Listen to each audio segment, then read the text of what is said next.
What's up, everybody? Eric here with another EWE Reviews. Today we're going to be talking about Star Trek Picard, Season 3, Episode 5. But before we get into that, please like the video, subscribe to the channel, let me know what you thought about the episode down below. Alright guys, let's get into it right now. And as you can see, I have a little guest with me right now. This is my dog, Luke. You've probably heard him in the background in a lot of my videos. Love you, little guy. Alright, let's see if I can put him down and he'll leave us alone. Alright, so going on from that, today's episode, as usual, beginning of the episode will be spoiler-free, then we'll go into the spoiler section. So let's start off with little information about the episode. So the title of this episode is Imposters. It came out on March 16, 2023. I know I'm a few days late with this review. And the cast is Patrick Stewart, Jerry Ryan, Jonathan Frakes, Ed Spielers, Todd Stashwick, Gates McFadden, Michael Dorn, and Michelle Hurd, with a runtime of 54 minutes. Alright guys, as usual, I won't get any spoilers in this section for this episode, but I can say stuff from the previous episode. So let's talk about the plot. Coming off the last episode, the Titan has finally gotten away from the Shriek, and they're now inside normal space. They're no longer inside that weird nebula-looking thing, or animal thing, because remember it had babies at the end. Now they're trying to do repairs to the ship and things like that. So right now we're going to move into the next thing that happens in this episode. We're going to get, as you heard from the cast, we're going to get Raffi and Worf back. And in this episode, we're hoping that we're finally going to see a connection on what's going on, because we're in episode 5 now, and we kind of need to start connecting all the storylines. I can't stress that enough. Right now, we've had enough separate things. All right, so that's the basic plot. So let me now tell you my thoughts. Holy shit, I enjoyed this episode so much, guys. This was unlike anything I expected. Like, wow, this was insane. So yeah, going off that, just everything that happened in this episode, I was just like, this was not something I was expecting. I was just like, whoa, what just happened? And it was just like, yes, this is what I've been waiting for Star Trek. This season, like, I cannot stress enough, this is the Star Trek Picard show I always wanted and never thought we'd get, because we've been let down so much. Like, oh my god, guys, this was insane. And that's the spoiler-free section, guys, so like I can't go too much into it, but I love this episode. Actually, let's just move on now to my score. I'm giving this a 9 out of 10 because, wow, that was something I was not expecting. And right now, I'm just like, Star Trek is going in the way that I really want. Was this episode perfect? No, by no stretch of the imagination was this episode perfect. But it had so much in it that I was just like, this is what Trekkies have been wanting. And yeah, I was so amazed with this, guys. I definitely recommend you watch it. This season, I'm already going like, this is one of my favorite seasons of Star Trek. If I were to grade the season right now, it would be a 9 out of 10. It's been an amazing season. This is the Star Trek I've been wanting for so long. Alright guys, so some of you are probably not going to join us now for the spoiler section. I'm going to move into that. But if you're not, please like the video, subscribe to the channel, comment down below what you thought. And trust me, I'm going to talk more about Star Trek Picard going in. But yeah, guys, thanks for watching. Let's now move into the spoiler section. Please, everyone, watch the episode, then come back and watch the spoiler section, because I have a lot to say. So let's go into the spoiler section. Here's your warning. 5, 4, 3, 2, 1. Alright guys, now we're in the spoiler section of the episode. So we're starting off at the beginning of the episode where we see like the bridge and everyone seems like, oh, we're having fun. And then you see Jack come in. You can tell it's, I assumed it was Jack right away. And then he starts killing everyone. And I'm just like, okay, this is not a flashback, but like in his mind, probably, and sure enough it was. If you guys remember at the end of the last episode, we saw like that weird red thing around him. So I was like, no, Jack has stuff going on. But then we jump to Riker talking, and right now we're getting the Titan repaired, and we see a bunch of people outside. Again, I said he killed a bunch of people, but it was just in a dream sequence. Now we're going back to Riker saying like, oh yeah, the Titan needs to be repaired, and they're repairing it. It's cool because you can see little people outside. I don't think I've seen this in any of the newer shows yet, like this, like a long shot, and then you see the people just jumping around. It's something you've seen in Star Trek Lower Decks, but we haven't seen it here. And now we switch back to Riker, Picard, Seven, and Shaw, and they're saying like, oh yeah, we have a changeling problem and stuff like that. Because the changeling got in, they don't know what happened. Apparently, every officer before they go on the duty is scanned to make sure that they're not a changeling. And the way that it's currently done is that if you your internal organs are normal, like they're there, That means they're human. We'll find out more about that later in the episode. So they're just like, we don't know how the changeling even got in. So from here, we actually switch off. Oh, no, there's a funny scene right here. So then Riker gives back control of the ship to Shaw. And Shaw's just being a smug little motherfucker right here, where he says, all right, well, you three figure out how to get your story straight. I'm going to get out of here. And I'm just like, damn, I'm loving Shaw, guys. After that Wolf 395 stuff, I'm just like, you know what? He might be one of my favorite captains now, because he's not trying to be impressive. He's an asshole. He is definitely an asshole, but you get it. You get why he's the way he is. And all for him. I'm like, an engineer that became a captain, yeah, I'm always for that. All right, now let's switch over to Raffi and Worf, who we haven't seen in a while. It's been a while since we've seen them. Excuse me. And they're training on the ship, and like, they're already kind of hinting at foreshadowing what to do later in the episode. But like, they're training, Raffi and Worf are fighting. Worf can easily beat her, but he's like holding back because he knows like, no, I'm trying to teach her something. But then you actually get a message from their Worf's handler, who you don't know who the handler is yet, but we find out later in the episode. And during this exchange, what is it? Their handler told them they can't go to the Daystrom Institute. They need to figure out a way around that. And the Daystrom Institute is where all the biggest secrets from Starfleet are at. It's like a base or whatever. So they can't go to it. The handler says no. They have to figure out a way around it. But they are about to figure out a way to it. So then they go to another planet, somewhere where they were earlier, where they got the changeling. And now they're waiting for a guy named Kryn. They don't have any pictures of him. They just know it's a mob boss named Kryn. I can't remember if they say his race in what we've seen, but when we actually see him, this is pretty cool. Even though it does not make any sense. All right, now let's go back to the Titan now. And the Titan now is another ship appears, and it is the Intrepid. The ship's design is pretty cool. I really liked it. It's different than what I would expect, but like whenever we see a Starfleet vessel, guys, I'll admit, I always go like, oh my god, it's another Starfleet vessel. I love the design of Starfleet vessels. I watch a lot of YouTube channels where I check that stuff out, and I nerd out about that. So seeing another class, like, oh yeah, that was really cool. And this is when we get a huge bombshell. So the Intrepid does not teleport the people that they wanted over. They take them in a shuttle. And then right away we see who one of these people are. It is Ro Laren from Star Trek The Next Generation. And if I can't go into everything about Ro Laren, but just go back and like see YouTube it, and you'll be like, holy shit. This is the person that just came back. Like, oh my god. This is someone I'd never expect to see in Star Trek again. I was like, oh, you guys did not give her the proper send-off. You probably never give her a good finish. And it's like, oh, Ro Laren's there. Holy shit. Trust me, it's an amazing scene. Amazing thing of like, oh my god. What happened?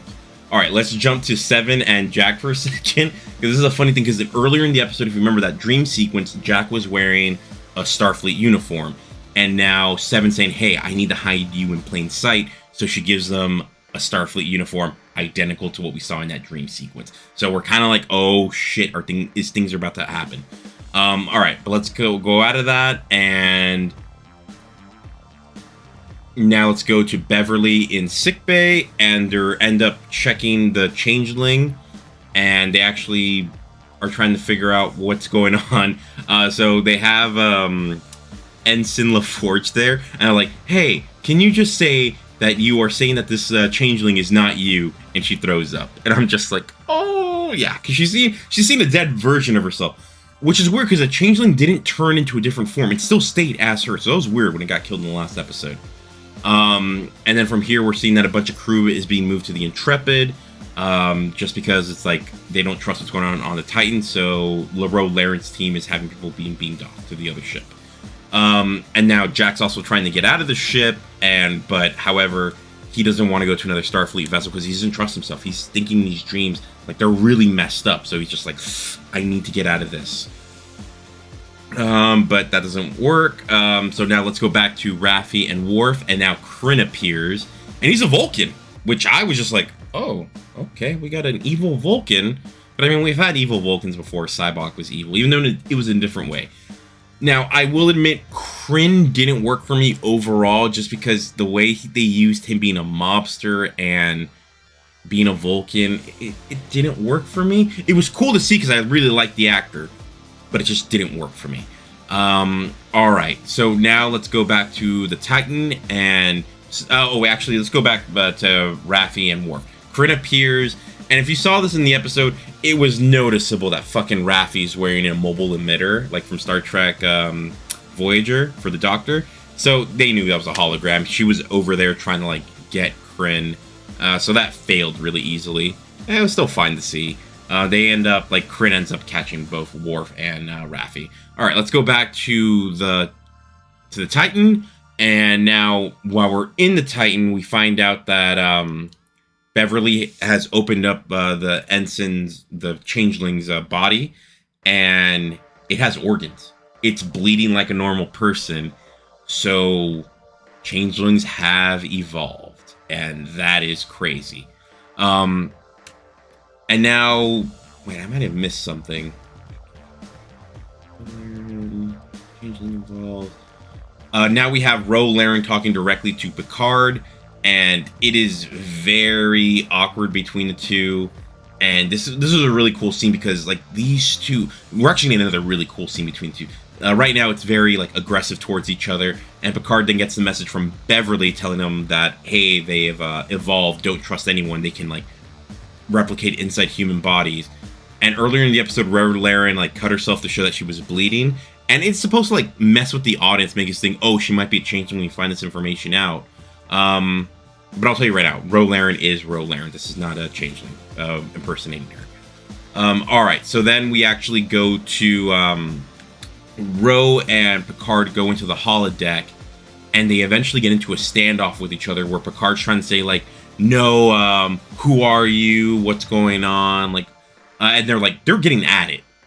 And even Picard's saying, like, I've been waiting to have this conversation for 30 years because she betrayed him, and Picard's never let that go.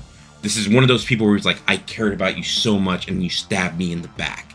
So I'm just like, holy crap, Picard's, like, this is, like, peak Picard. And to this point, I'm not really sure if that's Ro Laren yet. She's not wearing her Bajoran earring. They actually mentioned that in the episode. And if you guys have watched Star Trek Next Generation, that was a big deal in their, like, one of their episodes of her wanting to wear that earring. So it's like, oh, what's going on? But then they both, like, they're having a standoff. They're both shooting, they have phasers in front of each other. Picard's turned off the safety measures in the holodeck, so his actually works like a real phaser at this point. But then they both realize we're both human. Like, they're both still hurt from what the other one did to them. And I love this scene. I thought this was just like, oh my, this was one of those coolest scenes where it's like two friends that had a falling out, and this is the moment where they finally, like, kind of reconcile their issues. I thought this was amazing. This is one of the best scenes I've seen in Star Trek because it gave so much emotion. Let's go back to, so once they finally, like, put their guns down and all that, let's go back to Raffi and Worf, and Corinne is being a dick, and he makes them fight each other to the death. Now, just watching how it's going, you can kind of tell Worf has a plan, but what ends up happening is Raffi stabs him, and his heart stops. So, yeah. So now let's go back to, and Corinne's just like, yeah, we got a winner. We'll come back to it in a second, don't worry. So let's go back to the Titan, and now we have Ro and Picard talking, and Ro tells them Starfleet's been compromised. There's changelings in many ships, and she's just like, we don't know what's going to happen. She doesn't trust the crew of the Intrepid, and Picard's just like, well, what can we do and all that. But yeah, Starfleet's now been compromised. We don't know what's going to happen there. Let's go back to and like I said, Ro and Picard are on the same page now. Let's go back to Corinne for a second, and he's just like, oh, we killed Worf or whatever. No, it turns out Worf knows how to stop his heart. Like I said, he stopped his heart. I didn't say he was dead. So they trick Corinne, and they beat up their men, and they're about to, like, tell Corinne, hey, you need to tell us how you guys stole the weapons from the Daystrom Institute. And what ends up happening is that he tells them we have a way of getting in. And he says, well, it's only logical for me to give it to you or else you're going to kill me. So, yeah. So now let's go back to the Titan. And we're going to see Worf again later, but not anything down there anymore. They've gone away. So let's go back to the Titan. And Ro Laren is talking to Picard. And she's saying, like, okay, we got to go. She's grabbing her two men that came with her. We'll get back to them in a second, but she actually gives Picard her earring before she leaves. So then she leaves, and she's on her way back to the Titan in the shuttle. Turns out her crew are changelings. They came with her on the ship. They were looking for Jack. They put a bomb on her shuttle, and at this point, it's very obvious she's about to die. So Ro, on her way out, what she does is she goes to the Intrepid and destroys one of her nacelles in order for the ship not to go, to not to leave, or to be able to follow. But yeah, Ro's dead. She's been killed by the changelings, and her being killed, and now the Intrepid trying to fight the Titan, kind of reveals to Shaw, like, holy crap, we're screwed. The Starfleet has been compromised. So Shaw then does the right thing, and he takes the ship and he goes. He's just like, we got to get out of here. All right, so now they haven't left yet. The Intrepid has now beamed over 4 changelings. They find Jack, and they're trying to take him back to the ship. And Jack just busts out some crazy moves, and he kills all 4 of them like nothing. Like, I don't know what's going on with Jack. But we do talk about it a little bit. But then we see the Titan running away in like warp, whatever. I can't remember the name of the term right now. Sorry, guys. And it's just like, she's alone now. We can't trust Starfleet. We trust no one, like Beverly said earlier in the season. So once it's going away, they actually go now to Picard and Riker, who are looking at the Erie, and actually found out there's a lot of data on it. And then we kind of find out who Worf's handler is. Ro Laren was his handler. And we have a reunion of Picard, Riker, and Worf, like 3 good friends. And yeah, we have a moment between the 3, but yeah, it seems like they're going to be joining up in the next episode. We're tying our 2 stories together, and then we switch over to Jack, who's in the sick bay, and he actually, like, we see Sean, and was like, oh, great shooting and all that. But Jack didn't know if they were changelings. He just did it, like, out of instinct, and he's scared of what's going on to him. You can kind of tell Jack's like, holy crap, what's going on? But yeah, guys, that's the episode. I do want to give one more little thoughts here and there. So one thing I'll say is I love this episode. I gave it 9 out of 10. The reason I was close to giving it a 10 is that I do not believe there's a chance in hell that Picard did not know Ro Laren was back in Starfleet. After what she did, someone would have told him she was back in Starfleet. That's my one reason. I'm just like, no, I love this episode. This is probably my favorite episode of Star Trek Picard ever. But because they put that in there, I was like, no, Picard would have found out. You guys didn't know how to bring Ro Laren back in, so he came up with this crazy idea. And it did not work for me in that aspect, but everything else about this episode was great. All right, guys. So yeah, those are my thoughts on this episode. As you can tell, I really enjoyed it, so I hope you guys did too. I do recommend you guys go watch this episode, but thanks for watching, guys. Please like and subscribe to the channel, and let me know what you guys thought about this episode. Coming forward with more reviews later in this week, I will have another episode of The Mandalorian. I'm hoping a new South Park should be on this week, and I'm watching this weekend John Wick 4. I should have that review out by Friday. Alright guys, thanks for watching, and I'll talk to you soon. Thanks.